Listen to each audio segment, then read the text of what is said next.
Hi everyone, this is Diane's story, a story of a devastating diagnosis of breast cancer.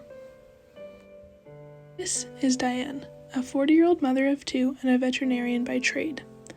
Diane went in for her first mammogram last week after her husband Jeff found a lump on her left breast. Unfortunately, Diane's grandmother passed away from breast cancer at the age of 67. Upon her visit to the mammogram clinic, Diane felt anxious.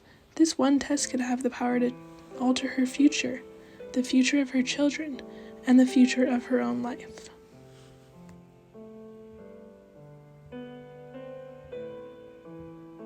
Let's take a step back and examine Diane's medical history. Diane is a biological female. Her medical history is small, with one surgery to remove her appendix when she was 26. Diane is a non-smoker, a marathon runner, and eats a relatively balanced diet. She has a happy, stable marriage with her stay-at-home husband Jeff, and stated low levels of stress. Seems like a healthy individual. Unfortunately, cancer does not discriminate. A few weeks and a biopsy later to confirm what Diane believed. Her worst fear had come true, a diagnosis of breast cancer. Breast cancer is the second leading cause of death by cancer in biological females in Canada. For Diane, the next few months had many appointments with their oncologist to discuss the next few steps for treatment and hopefully beating this cancer.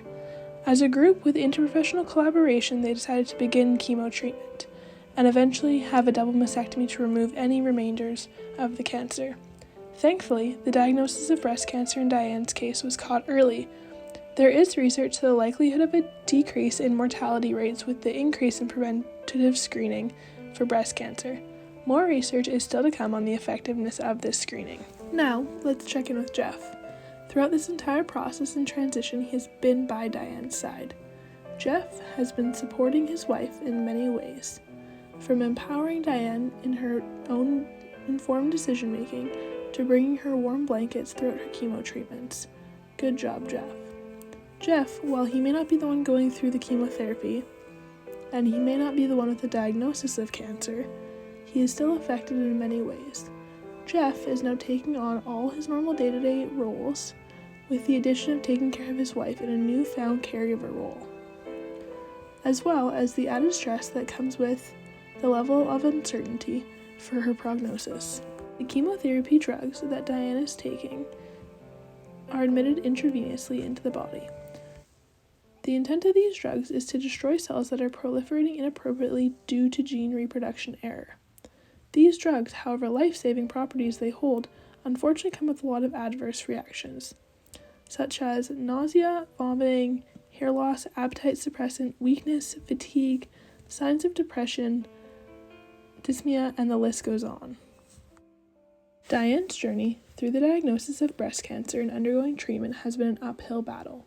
Since Diane had little experience being in the hospital setting, as she rarely got sick, being in the hospital made her feel a sense of unease, anxiety, and the feeling of not belonging. Why am I around all these sick people, she thought to herself.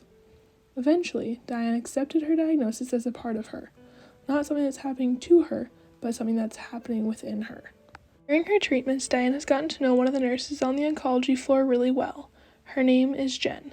Jen has been with Diane since her initial diagnosis of breast cancer. Every treatment Diane has had, Jen has administered. Jen, being a nurse, has been providing holistic care for both Diane and her husband Jeff while they embark on this journey of a lifetime. In cancer treatment, nurses play a vital role in each step from diagnosis to discharge. Nurses administer the chemotherapy drug, provide comfort measures, and relationally practice to form professional relationships with their clients, focused around the client's health and healing journey. Jen's positive outlook and what Diane describes as a beam of light has given the family comfort during this painful, uncertain time. Jen has been a nurse on the oncology floor for over 10 years and has a lot of experience with breast cancer patients and supporting them through this journey. Thankfully for Diane and her family, this case is fictional. In a perfect world, Diane recovers from breast cancer, goes through 5 years of remission, and then is considered cured. In a perfect world, her daughter or even granddaughter do not develop breast cancer. In a non-ideal world, Diane dies from this cancer, or cannot stand the adverse reactions from the chemo drugs and decides to live out her last few months without being poked and prodded. This story can be anyone's story. That is an unfortunate reality of cancer. As said previously, it does not discriminate.